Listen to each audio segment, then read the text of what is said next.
Hello everyone, जैसे कि आप सभी को पता है कि एसएससी जेईई 2024 का सीबीटी 1 का एग्ज़ाम हो चुका है। सीबीटी 2 का भी एग्ज़ाम कुछ 1-1.5 महीने में होने वाला है, जिसकी डेट अभी तक आई नहीं है। और बहुत लोग मुझसे पूछ रहे थे कि एसएससी जेईई का रिजल्ट कब तक आएगा, तो इसका मोस्ट प्रोबेबली 50 to 20 के बीच में आ जाना चाहिए। इससे लेट नहीं करेंगे, लेकिन फिर भी आप अपनी तैयारी कंटिन्यू रखिए। और जो लोग एसएससी जेईई 2025 को टारगेट कर रहे हैं या जिनका इस बार नहीं हुआ, वो अगले साल की प्रिपरेशन कर रहे हैं, तो उनको क्या स्ट्रैटेजी फॉलो करनी चाहिए, कितना पढ़ना चाहिए और कौन कौन सी बुक फॉलो करनी चाहिए, तो ये सारी चीज़ें हम इस वीडियो में डिस्कस करेंगे।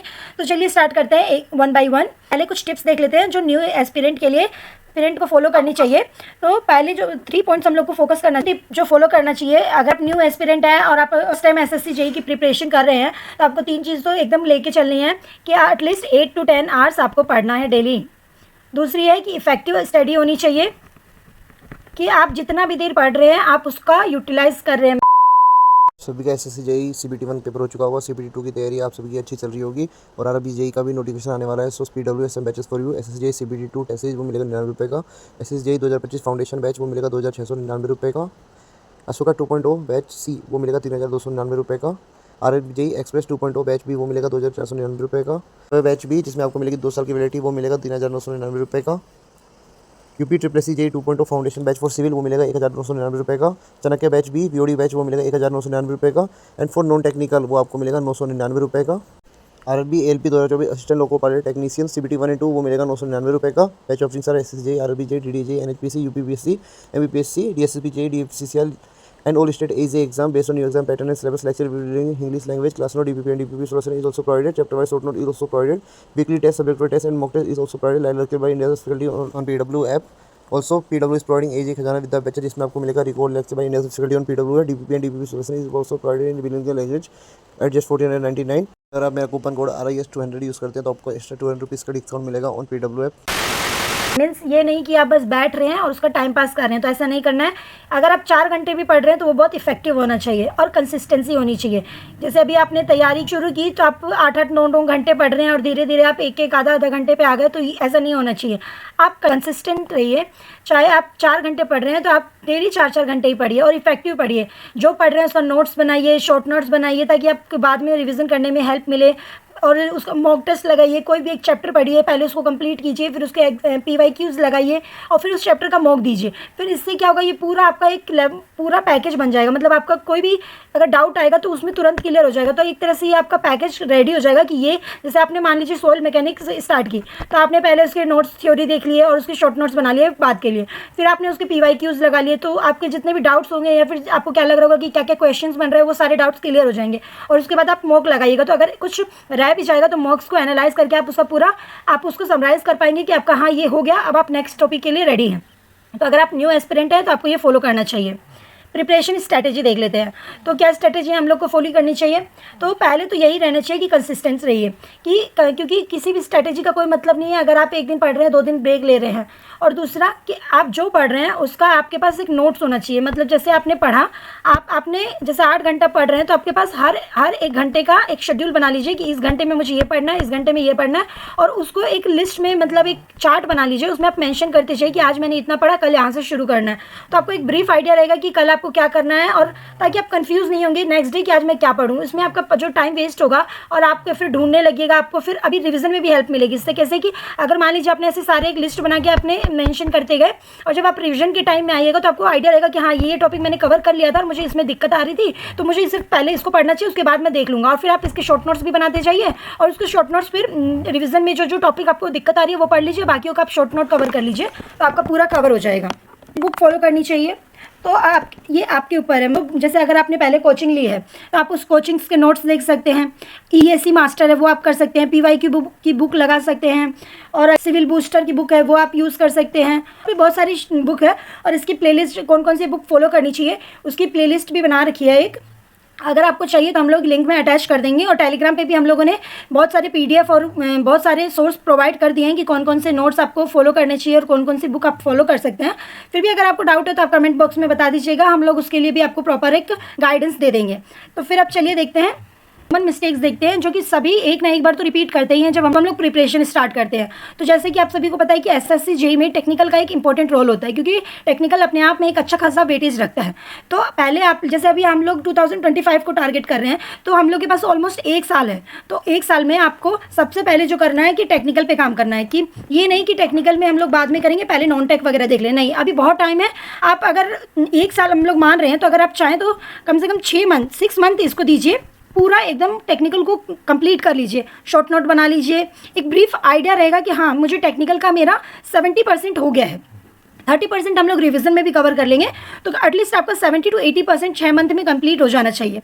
सेकंड जो मिस्टेक करते हैं कि नॉन टेक को एकदम आप लोग इग्नोर कर देते हैं, कि आप लोग टेक्निकल बैकग्राउंड से हैं, आपका सिविल अच्छा है, आपका मैकेनिकल अच्छा है, आपके इलेक्ट्रिकल के सब्जेक्ट अच्छे हैं, तो आप लोग सोचते हैं कि आपका स्कोर हो जाएगा। लेकिन आप लोग भूल जाते हैं कि रीजनिंग और जो जीके जीएस है वो भी अपने आप में बहुत वेटेज रखता है, मतलब कि यहाँ पे सिलेक्शन 1-1, 2-2 मार्क्स से भी रह जाता है। तो आपको नॉन टेक को इग्नोर नहीं करना है, स्पेशली रीजनिंग, क्योंकि रीजनिंग की लेवल उतना टफ नहीं होता है। अगर आप थोड़ा सा फोकस करेंगे तो आपका रीजनिंग अच्छे से बन जाएगा। तो आपको क्या करना है कि रीजनिंग की प्रैक्टिस करनी है, उसको इग्नोर नहीं करना है। तो पहले अगर 6 मंथ आप ये कर रहे हैं और अगर आप 3 मंथ्स रीजनिंग कर रहे हैं, तो आपका ये नॉन टेक भी अच्छे से कवर हो जाएगा। अभी आपने 9 मंथ में एक बार पूरा सिलेबस कंप्लीट कर लिया, अभी भी आपके पास 3 मंथ बचेंगे। तो 3 मंथ में क्या करना है आपको, जितने ज़्यादा पीवाईक्यू, यहाँ पे 3 मंथ में आपको क्या करना है कि पीवाईक्यू, एक और पॉइंट यहाँ पे मेंशन कर लीजिए, पीवाईक्यू मतलब जितना भी पीवाईक्यू लगाइएगा उतना ही आप लोग के लिए अच्छा होगा। उसके बाद क्या करना है, पहले पीवाईक्यू पे काम कीजिए। आप जितना, मान लीजिए आपने पीवाईक्यू की बुक एक बार पूरी कंप्लीट कर ली, तो उसके बाद क्या करना है कि आपको मॉक टेस्ट लगाना है, और जितना ज़्यादा अभी आप मॉक टेस्ट लगाइएगा उतनी आपकी फाउंडेशन अच्छी होगी, आपकी बेस क्लियर होगा।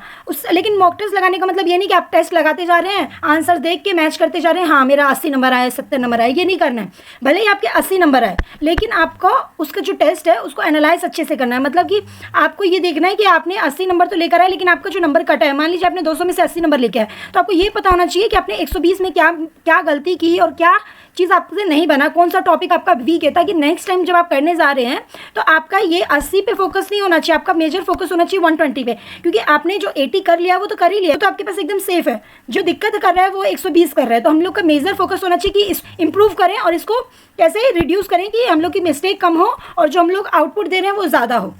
और वो कैसे होगा, वो मॉक टेस्ट को एनालाइज करने से ही होगा। तो जितना ज़्यादा आप मॉक टेस्ट को एनालाइज करिएगा उतना ही आप उस पर काम कर पाइएगा। नेक्स्ट है गोल्स एंड ऑब्जेक्टिव। तो हम लोग का होता है टेक्निकल, जो हम लोग का मेन ऑब्जेक्टिव होना चाहिए वो टेक्निकल होना चाहिए। जैसा हम लोगों ने अभी डिस्कस किया, 6 मंथ हम लोग को लेके चलना है टेक्निकल, ताकि हम लोग उसके बेस क्लियर कर लिए। उसके पहले आप टेक्निकल के थ्योरी पे काम कीजिए, थ्योरी के बाद उसके बाद आप पीवाईक्यू लगाइए। अगर आप पीवाईक्यू लगा लिए हैं तो ईएससी मास्टर की बुक लगा, और उसके बाद अगर आपके पास और टाइम बच रहा है तो आप उसको मॉक टेस्ट में यूटिलाइज कीजिए। फिर आपको रीजनिंग पे काम करना है, जिसका हम लोग का सेकंड ऑब्जेक्टिव है।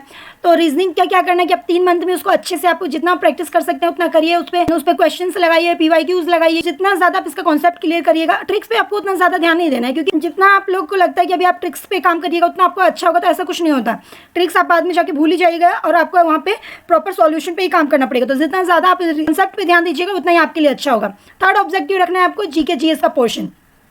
तो जीके जीएस का पोर्शन बहुत वास्ट होता है, क्योंकि ये करंट अफेयर भी देखें तो जीके जीएस में आपको मेजर फोकस करंट अफेयर पे ही होना चाहिए। तो फिर आपको क्या करना है कि ऐसे डेली न्यूज़पेपर अगर आप पढ़ रहे हैं तो अच्छा है, लेकिन अगर आप नहीं पढ़ रहे हैं तो आपको क्या करना है कि लास्ट 1 या 2 मंथ में जो आप एक साथ आपको मिल जाएगी ईयरली की स्पीडी, करंट स्पीडी लगा लीजिए, या फिर ईयरली या मंथली कुछ आपको यूट्यूब पे बहुत सारे वो मिल जाएंगे जो ईयरली या 6 मंथ का, ऐसे आपको PDF मिल जाएगा कि ईयरली करंट अफेयर और मंथली करंट अफेयर, तो आप उसको उठा के एक साथ देख सकते हैं। और जहाँ हिस्ट्री, पॉलिटिक्स, ये सब अगर क्वेश्चंस आते हैं तो उसके लिए आपको बेसिक जीएस पे भी काम करना पड़ेगा। मतलब हो गया, मतलब जैसे हम लोगों ने देखा कि 6 मंथ में हमने टेक्निकल पूरा कर लिया, फिर उसके बाद जो 6 मंथ बच रहा है और 3 मंथ में हम लोग रीजनिंग लेके चल रहे हैं, तो उसी के साथ साथ हम लोग जीके जीएस भी लेके चल सकते हैं। तो उससे क्या होगा कि आपका reasoning non tech part 6 month में आपका टेक्निकल हो जाएगा, और 4 या 5th मंथ काफ़ी होता है नॉन टेक के लिए, तो आप उसको आराम से में आप ये कर सकते हैं। और जो बाकी के 2 या 3 मंथ बच रहे हैं उसमें आप पूरे को एक साथ लेके भी चल सकते हैं, तो उससे आपका एक साथ एक बार में पूरा हो जाएगा। तो फिर आपको ज़्यादा टेंशन नहीं होगा और आपको मॉरल बूस्टअप ही होगा। जितनी बार आप लगाइएगा उतना ही आपको बेनिफिट मिलेगा। स्ट्रैटेजी हम लोग को क्या फॉलो करनी है, तो पहले क्या करना है कि हम लोग को कोर्स कंप्लीट करना है, मतलब जो टॉप वेटेज वाले सब्जेक्ट हैं, टॉप 7 सब्जेक्ट हैं, उनके वेटेज आप लोग को तो आइडिया लगी क्या होगा कि जब आप शुरू करें या फिर कोई प्रिपरेशन करें तो कौन कौन से सब्जेक्ट ज़्यादा वेटेज लेके आता है। तो आपको क्या करना है कि पहले उन 7 सब्जेक्ट को कंप्लीट करना है। और कैसे कंप्लीट करना है वो हम लोगों ने डिस्कस कर लिया है कि पहले थ्योरी कंप्लीट करना है, फिर उसके PYQs लगाने हैं, फिर उसके ESE मास्टर की क्वेश्चंस लगाने हैं, फिर उसको मॉक टेस्ट लगा के उसको एनालाइज करना है। जब आपका ये पूरा हो जाए तो समझिए कि वो सब्जेक्ट क्लियर हो गया है। तो ऐसे ही आपको 7 सब्जेक्ट के कोर्स को कंप्लीट कर लेना है। उसके बाद आपको क्या करना है कि ऑल PYQ लगाना है JQ।